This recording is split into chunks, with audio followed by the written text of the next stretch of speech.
Pemirsa, siapa sih yang gak tahu gerabah? Produk olahan tanah liat ini memang punya kedekatan khusus dengan masyarakat kita. FYI for your information, dulunya sebutan gerabah cuma dipakai masyarakat Jawa. Menurut KBBI, Kamus Besar Bahasa Indonesia nih, kata gerabah berasal dari bahasa Jawa nomina yang merujuk pada alat dapur dan dibuat dari tanah liat yang dibakar.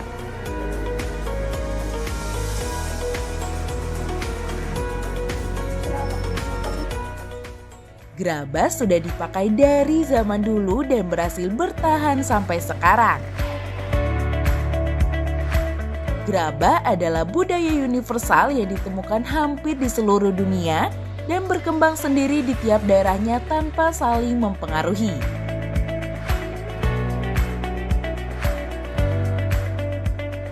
Gerabah hadir saat masa prasejarah di tengah masyarakat yang butuh persediaan bahan makanan. Nah, saat itu memang manusia masih mencari makanan dengan berburu dan meramu yang kemudian beralih ke bercocok tanam atau mengumpulkannya. Hasil makanan yang terkumpul disimpan di sebuah wadah yang disebut gerabah. Dalam sejarah, masa ini biasanya dikenal dengan masa Paleolitikum dan Neolitikum.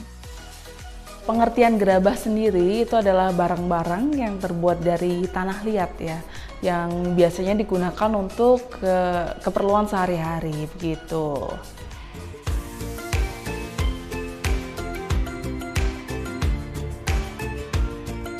Gerabah cocok dan efektif dipakai karena corak hidup yang masih nomaden atau terus pindah dari satu tempat ke tempat lain. Selain itu, gerabah ringan dan gampang dibawa karena dibuat dari tanah liat. Tanah liat dipakai karena gampang ditemukan, ada di mana saja dan mudah dibentuk.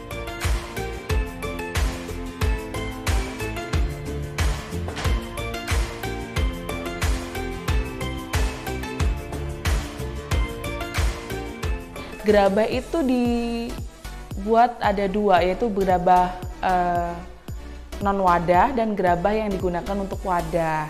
Untuk gerabah yang non wadah sendiri itu merupakan kayak mainan, kemudian ada patung atau miniatur seperti itu. Untuk gerabah wadah sendiri itu merupakan yang digunakan untuk kehidupan sehari-hari, misalnya periuk atau kendi, kemudian tempayan, ya seperti itu. Jadi ada dua definisinya, gerabah wadah dan gerabah non wadah.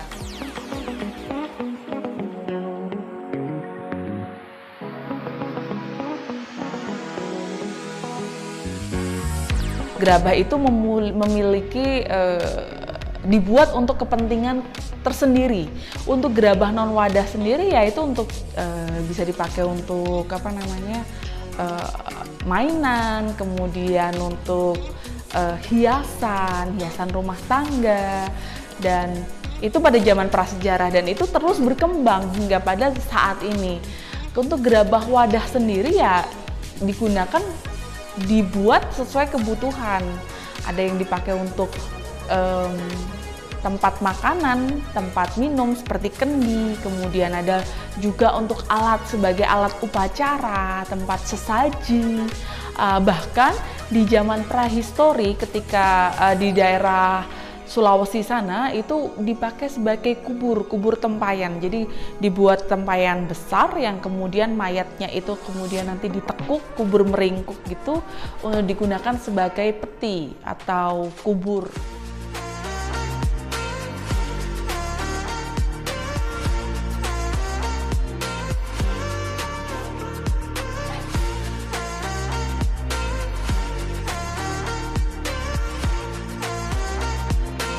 Dulunya, pengrajin harus mencari ilham dengan cara magis untuk membuat gerabah.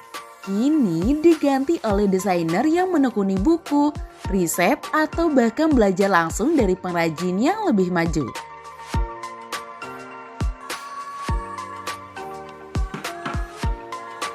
Kehidupan sosial budaya berubah seiring berkembangnya pengetahuan, pengaruh budaya global, dan daya apresiasi masyarakat. Produk akan dipandang dari sisi praktisnya, praktis ekonomis, penggunaan, dan cara membawanya. benda bernilai estetis lebih banyak peminatnya. Bukti diperkuat dari banyaknya pengguna benda plastik ketimbang tanah liat.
Pemirsa pasti tahu dong ya kalau gerabah banyak dipakai sebagai peralatan rumah tangga. Contohnya seperti cobek, tungku, piring, teko, dan masih banyak lagi bentuknya. Maklum saja, dulu peralatan rumah tangga jarang sekali ditemukan dari bahan kaca atau plastik hasil pabrikan.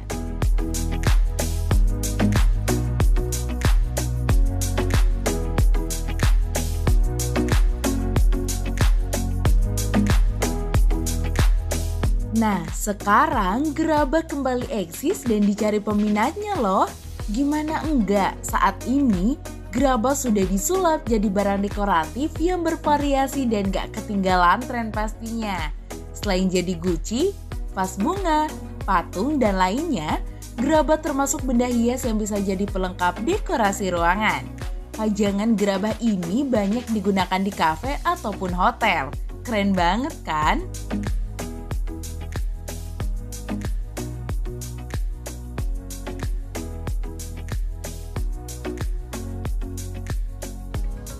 Buat nyari gerabah nggak susah tentunya, di pasar tradisional pun masih ditemukan penjualnya. Kalau nggak sempat beli secara langsung, gerabah bisa dipesan secara online di beberapa marketplace digital. Nanti pemirsa akan bebas memilih ukuran, jenis, dan bentuk sesuai selera masing-masing. Harganya bervariatif, di kisaran Rp5.000 bahkan ada yang sampai jutaan. Gak sekedar jadi pajangan, sekarang kita bisa lihat beberapa tempat usaha makanan yang masih memakai peralatan dari gerabah. Kelebihannya gerabah itu satu, sehat, aromanya enak, dan bisa membuang racun. Terus banyak disukai seperti itu, masakan gudeg itu suka pakai gerabah, yaitu disukai seperti itu. Juga bumbunya itu terasa meresap loh, rempah-rempahnya. Jadi tekanan merasuknya itu loh Mbak, aromanya.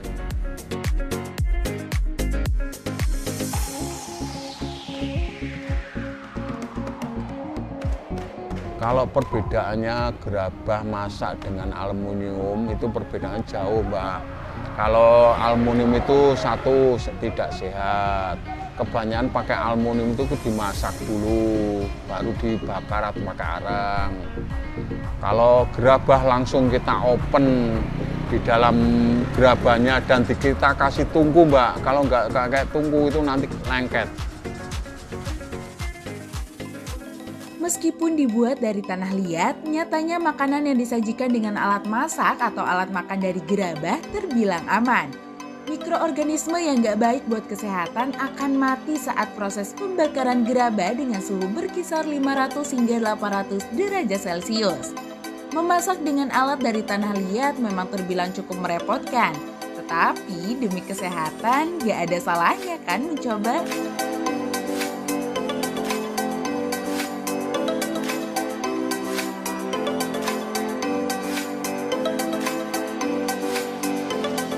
Dari sini harusnya kita sadar banyak kegunaan dan nilai fungsi dari gerabah. Untuk menjaga keberadaannya perlu peran kita sebagai konsumen ataupun regenerasi dari pengrajin gerabah itu sendiri. Di beberapa wilayah Indonesia masih ada pengrajin gerabah yang aktif seperti Bali, Yogyakarta, Cirebon, Bandung, dan tiap daerahnya punya ciri khas atau keunikan masing-masing sebagai identitas.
Bicara pelestarian gerabah nih pemirsa, di Klaten juga ada ikon kerajinan tangan gerabah yang ada sejak tahun 1887 dan diturunkan dari generasi ke generasi.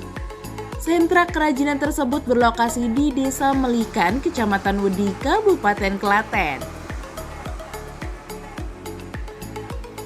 Jumlah pengrajin di desa tersebut berkisar 250 kartu keluarga dengan kebanyakan ibu-ibu pekerjanya. Uniknya, gerabah dibuat dengan teknik putaran miring yang cuman ada satu-satunya di dunia. Awal mula adanya putaran miring karena saat pembuatan gerabah, pekerja perempuan dulu masih memakai kain jarik. Sehingga posisi duduknya harus miring untuk menjaga kesopanan dan etika.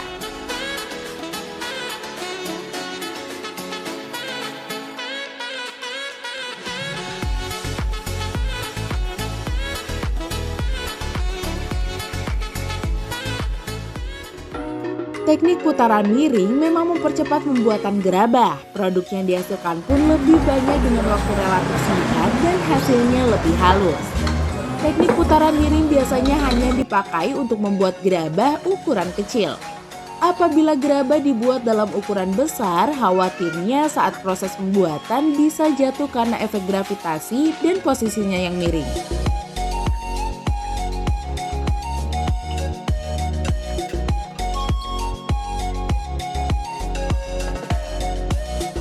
Proses pembuatan gerabah secara dasar masih sama dengan daerah lainnya. Pertama, tanah liat harus diolah dahulu sampai mendapat tekstur yang sesuai. Tanah liat yang dipakai dibeli dari daerah lain karena ketersediaan bahan baku terbatas. Hanya beberapa pengrajin yang masih bisa menggunakan tanah asli Melikan tersebut. Kemudian, kalau tekstur yang didapat sudah pas, barulah tanah siap dibentuk menjadi berbagai jenis produk. Dalam proses ini dibantu dengan alat putaran miring khas Desa Melikan.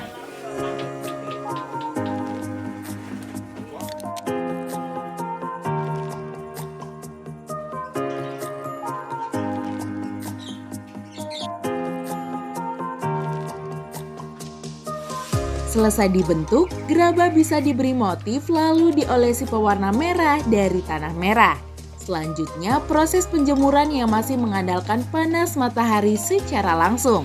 Tujuannya agar gerabah bisa kering hingga bagian terdalamnya. Proses terakhir yaitu pembakaran di sebuah tungku sumur dengan bahan bakar kayu dan jerami. Rahasianya adalah penggunaan daun munggur yang nantinya memberi efek hitam alami pada gerabah.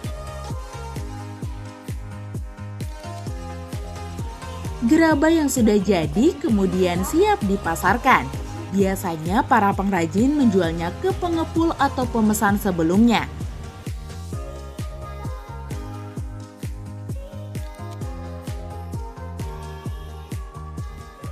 Pengrajin menyayangkan dengan proses pembuatan gerabah yang cukup rumit, harga yang dijual tak sebanding dengan usahanya. Miris sekali bukan? Produk olahan tangan asli pengrajin dihargai sama dengan produk hasil cetakan atau justru lebih mahal gerabah cetakan.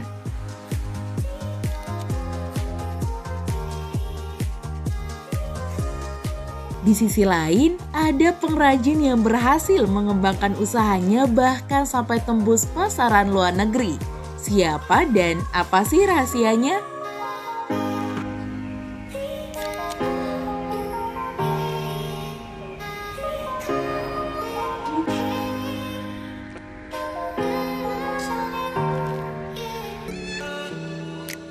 Sekarami Cilpawijangga, usaha milik Bapak Agus yang dirintis akhir tahun 1990-an, berangkat dari perhatiannya pada usaha dan potensi desa yang belum berkembang seperti masih dipakainya kayu sebagai bahan pembakaran. Makanya, Bapak Agus berspekulasi mendirikan usaha gerabah dengan sistem pembakaran gas atau oven.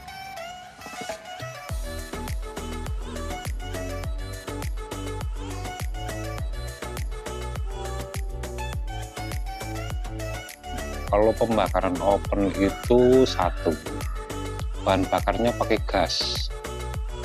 Sedangkan kalau pembakaran pada umumnya gerabah itu pakai kayu. Nah, kalau pakai kayu itu sendiri itu untuk kestabilan bakar, ya itu nggak iso stabil. Tapi kalau oven gas itu kestabilan bakarnya itu bisa kita atur.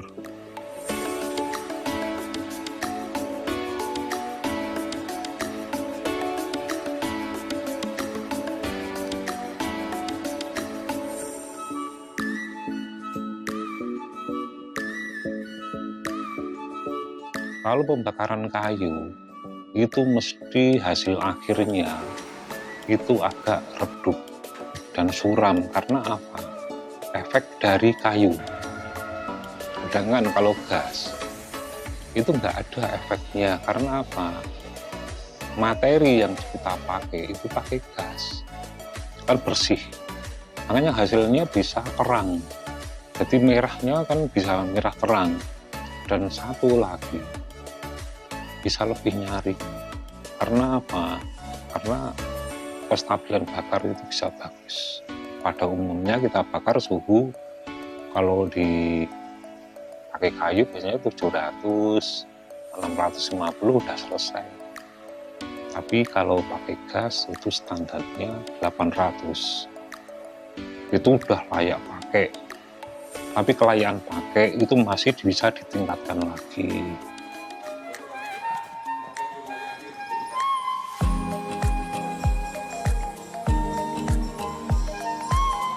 Dasar bodinya untuk membuat tungkunya itu berbeda. Kalau pakai kayu itu biasanya pakai batu merah biasa. Tapi kalau oven itu pakai batu tahan api, isolator, isolasi, atau batu-batu SK. Lah SK itu sendiri menurut tingkatan.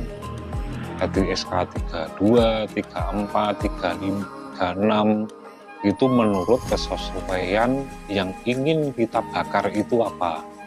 Misal kita peleburan emas atau apa, itu harus SK-nya SK tinggi.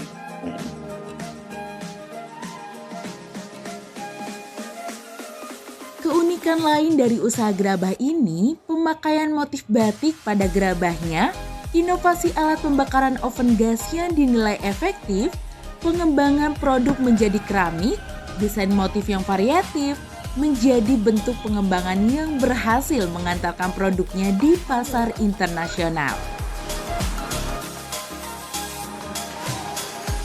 Nah, selain merhatiin keberadaan pengrajin gerabah, ada cara lain yang lebih seru untuk mengenal dan menjaga gerabah. wisata edukatif contohnya. Yap, mengenalkan gerabah lewat museum jadi jawabannya.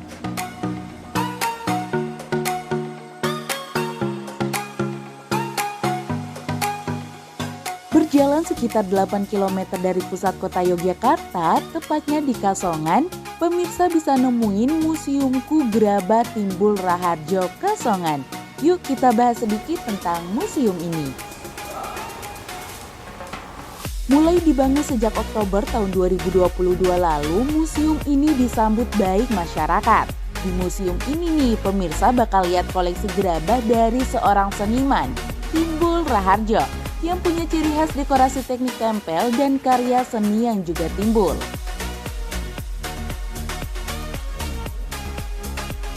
Koleksi yang terpajang di museum ini dominan berbentuk hewan. Museum ini cocok dikunjungi berbagai kalangan usia dari anak-anak, dewasa, sampai orang tua. Di museum ini juga pemirsa bisa ngikutin workshop gerabah dan dapat insight baru dari gerabah koleksi Timbul Raharjo. Seru banget kan?